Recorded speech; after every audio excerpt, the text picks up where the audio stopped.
లేని వెన్నెలంతా నేల మీదకొచ్చినట్టు నువ్వుంటే చూడవా.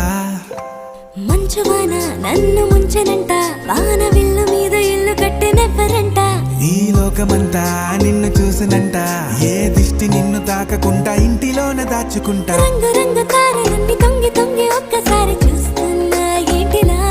ఆ పైన లేని వెన్నెలంతా నేల మీదకొచ్చినట్టు నువ్వు